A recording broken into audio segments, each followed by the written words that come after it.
Now I gotta watch this breakdown. New Rockstar. You If already you got know. hit, even if you were not driving. What you think, Cleo? You like the trailer? Oh shit, where you going?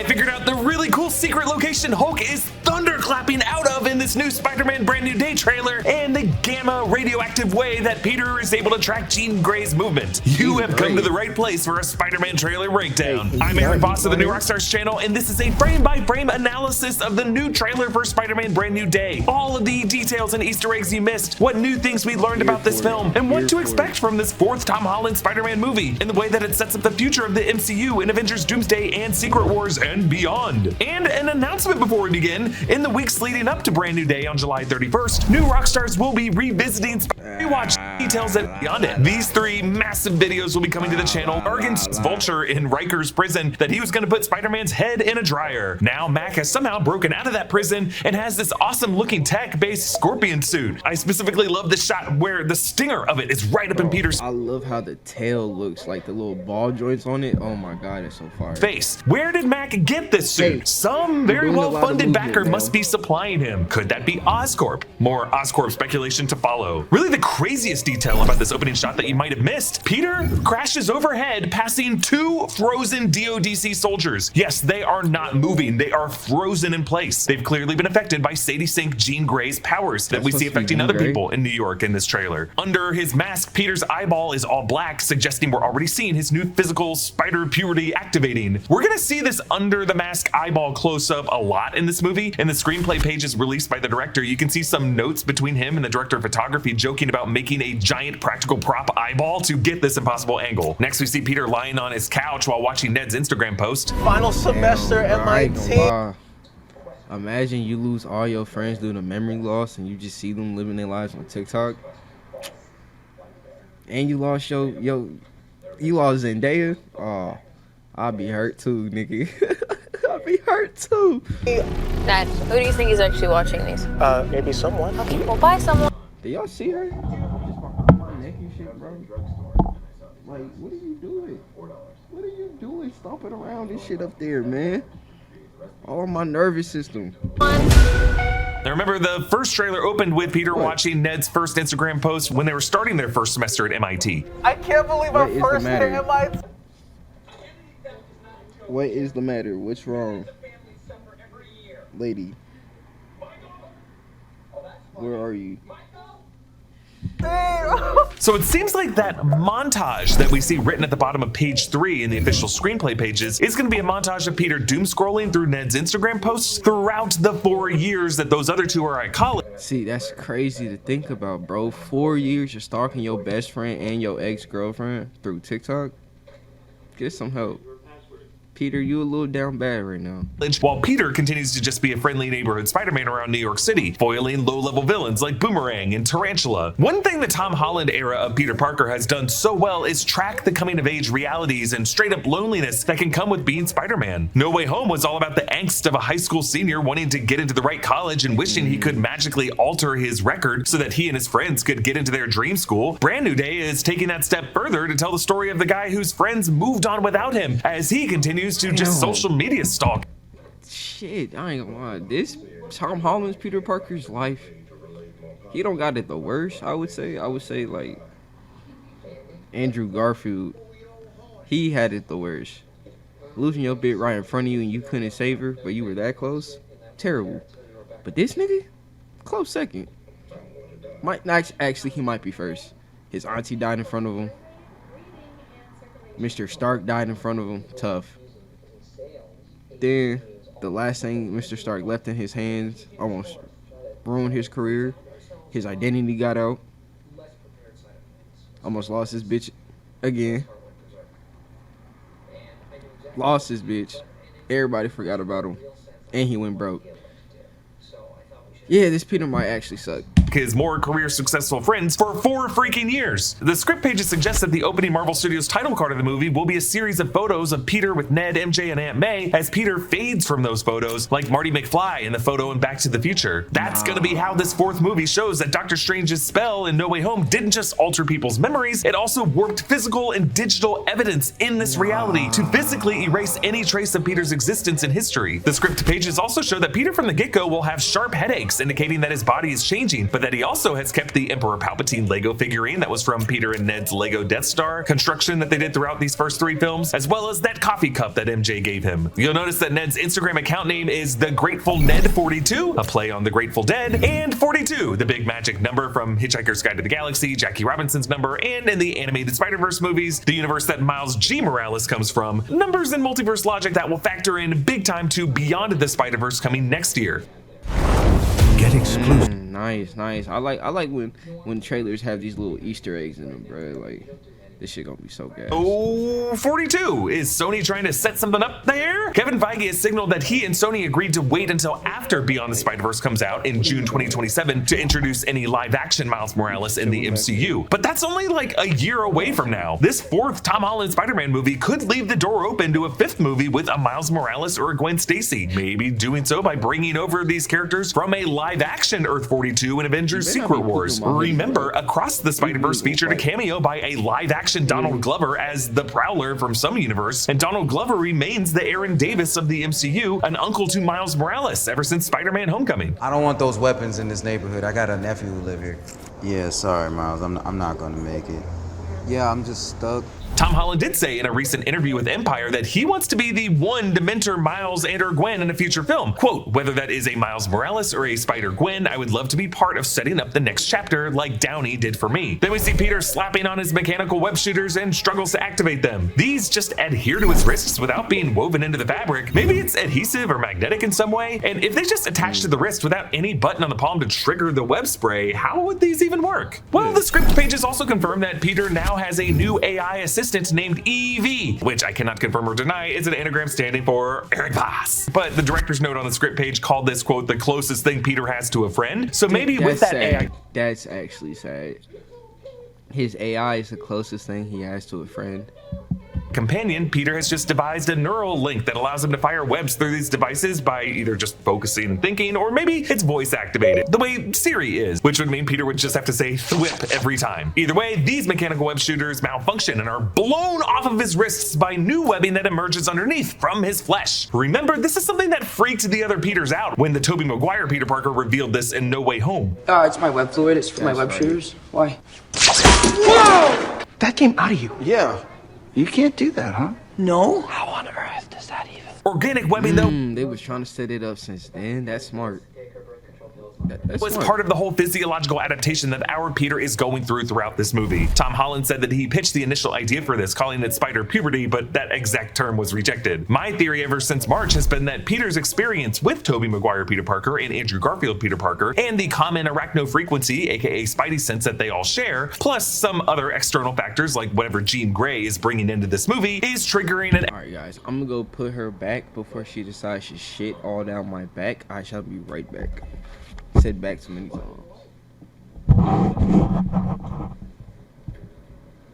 Jim's been looking at me.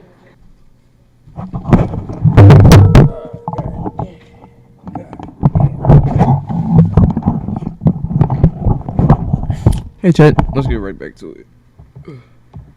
evolutionary adaptation by activating some latent genes in Peter's DNA that will result in him being more biologically fit from a Darwinian sense to face the new environment that he's going to be I can't hear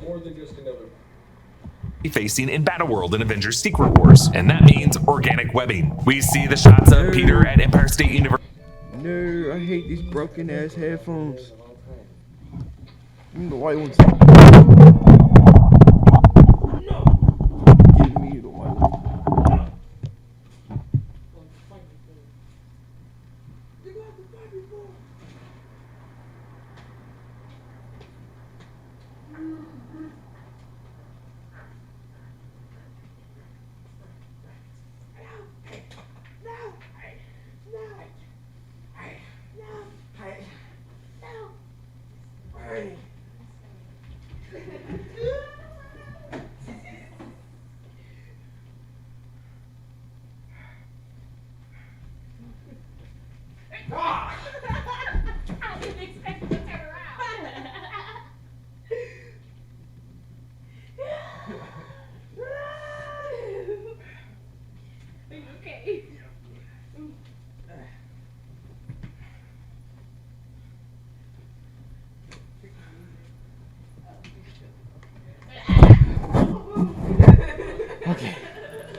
Sorry about that again. Let's really get back into the video. Jesus. Fit from a Darwinian sense to face the new environment that he's going to be facing in Battleworld and Avengers Secret Wars, and that means organic webbing. We see the shots of Peter at Empire State University meeting with Dr. Bruce Banner, the Avenger and scientist whose face was on the wall in his Midtown High School classroom in Spider-Man Homecoming, but now we hear more of their chat. Dr. Banner, you found a way to suppress mutating DNA, right? If you see me with this stuff, run. That awkward laugh from Peter is great. Remember, the only times Peter and Hulk were together before this were during the Central Park fight in Infinity War, when they never actually crossed paths, and then in the Battle of Earth in Endgame.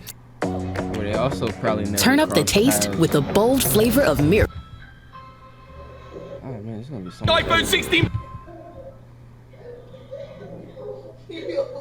Why are you just tossing a foot up? And at Tony Stark's funeral, Bruce Banner and his Smart Hulk form would have been affected by Doctor Strange's memory wipe spell, but it's unclear if the OG Hulk persona suppressed in the subconscious was affected by that, or if that OG Hulk ever would have known that Spider-Man was a kid named Peter Parker anyway. But based on something huge that we learned since the first trailer, we have to consider another possibility here. Peter's Uncle Ben's death might have been caused by the Hulk. Yeah, What? we're in theory corner here. Buckle in. In the MCU, there was a Ben Parker. It was Uncle Ben's luggage that Peter used in Far From Home. Ever since 2016's Captain America Civil War, we all assumed it was his Uncle Ben that Peter was referring to when he told Tony Stark this. When you can do the things that I can, but you don't, and then the bad things happen, they happen because of you. And for years, we just kind of treated that line as the MCU version of with great power comes great responsibility. That is, until Aunt May gave Peter a proper version of that in Spider-Man No Way Home, moments before she died. You have a gift. Damn, You man, have this is power, sad to and with watch. great power, there must also come great responsibility. But then, in recent weeks, the Russo brothers, who directed that scene in Civil War, were asked about that line and the MCU Uncle Ben. Is Peter Parker responsible for his Uncle Ben's death? Spider-Man was one of my favorite characters growing up. Sure. And what I related to was this idea of a kid with incredible responsibility, right? And I think that you could manifest that responsibility through accidental death, right? And feeling the pressure of and the sense of loss in your life in a way that would keep the spirit that we wanted and what Tom Holland is as an actor than if he blamed himself for his Uncle Ben's death. I think he's a very different character. So in our minds, no, he wasn't responsible for Uncle Ben's death. And that would have been a different interpretation, a more intense interpretation of the character. Whoa, so they're saying that specifically in their minds, the MCU Uncle Ben did not die as a result of Peter Parker's failure to act after he got his powers, as that would have been too dark for the child version of Peter that they were introducing to the Avengers in Civil War. Technically, the MCU Peter Parker was the little kid in the Iron Man mask at the Stark Expo in Iron Man 2, and those events were happening in the same days as the Battle of Harlem in the 2008 Incredible Hulk movie. So maybe the accident that befell Ben Parker of the MCU was some of the destruction of the Battle of Harlem as Hulk and Abomination were beating the crap out of each other. An accident that could have befallen Ben Parker while Peter and May were up in Flushing. Or maybe this movie never brings up the Uncle Ben origin. That's probably more likely. Now, the wrist device that Bruce Banner shows Peter now looks significantly different than the version that we saw in She-Hulk. This one covers more of his wrist, and its screen has a red, yellow, green meter that probably indicates the charge of the device, or rather how far he is from reverting to his Hulk form. Also, rotating the screen on the device to see it from Bruce's perspective, it reads Gamma Suppressor Active. So that's exactly what this device does. Read that, bro. That shit's so blurry, I couldn't even see It suppresses the gamma radiation in Hulk's blood, and I think that gamma radiation is going to be the key to a lot in this movie. I'm guessing that Peter wants his own wrist device to curb the mutations he's currently going through, based on some new Empire magazine photos showing Peter's new web shooters with glowing green parts, and some figurine packaging we saw. It looks like Peter in this movie will develop anti-gamma webbing as a way he's going to restrain the Hulk. But the fact that this movie is using the term mutation at all, he better get that upgraded Marvel Rivals too. I better see that shit. Gamma webs? I need that. Is again a very big deal, because in the past, Marvel Studios was legally prohibited from using the word mutant and any of its variants like mutate, mutation, mutating, following a deal between Disney and Fox for Avengers Age of Ultron in 2015, pertaining to the use of mutant characters like Scarlet Witch and Quicksilver. Now, since then, Disney has acquired Fox, and those legal distinctions have changed. But now that we're seeing an MCU title using the term so freely here, even for characters like Hulk and Spider-Man, who have never been categorized as mutants, we know Marvel Studios is cooking up some world logic for how mutants are going to be emerging in the MCU. Now, in this classroom on the green background screen behind Banner, you can see Banner was lecturing about lattice quantum chronodynamics, or lattice QCD, which is a branch of theoretical physics that describes the charges of subatomic particles like quarks and the gluons that hold them together and the whole universe together. So maybe Hulk is exploring a way to invert the gamma radiation in his blood on just a subatomic level. Then outside in the quad of the Empire State University, Peter asks Banner if they can use his wrist tech to get rid of the bad aspects but keep the good. Basically, he's making the same naive request that he made to Doctor Strange in No Way Home when he asked Doctor You can't make the same mistake again, Peter. How are you gonna not learn from the first time? Everybody forgot about you the first time. Now you finna turn into a giant ass spider. Strange, can you do a spell to make the whole world forget I'm Spider-Man? Oh, except this one person and then these few other people too. Now, we should note that somewhere in the background of this campus, not visible in these shots, at least I don't think, is a character we still have not seen, Keith David. As a character, we're pretty sure he's playing Dr. Miles Warren, aka the Jackal. He's the one we heard lecturing about the life cycles of spiders in the March trailer. It amounts to a kind of rebirth. Keith David even soft confirmed that that was his voice, and people spotted a fictional green Jackal beer at the party scene that we think is a reference to the Jackal being in this movie. And Miles Warren is another Empire State University professor, so he's probably going to be wandering this quad somewhere playing hacky sack and trying to pick up co-eds. Then we see the first part of a great shot from the March trailer. Peter, while web swinging, smacks into a bird, which then just sticks to his chest, causing him to smash into this water tank. I'm guessing either his organic webbing is just more adhesive than he expected, or just other parts of him that he wasn't expecting to be sticky are now sticky. Peter crash lands into a fancy wedding. I wonder if his like strength has doubled and that's why he's swinging all across the city like that, because it looks like he can't control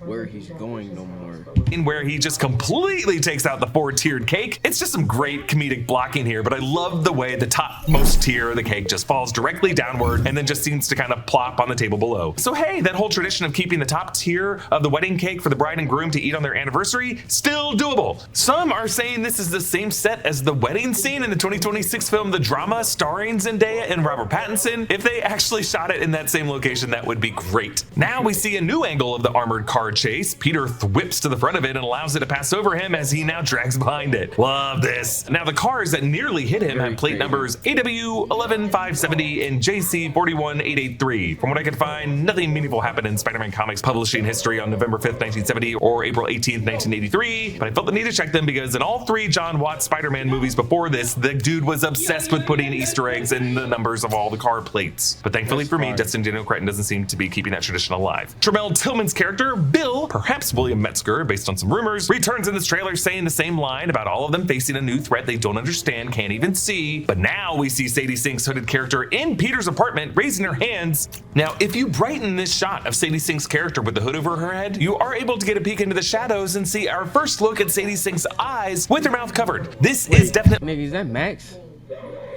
Nigga, no way that's Max from goddamn Stranger Things playing Jean Grey.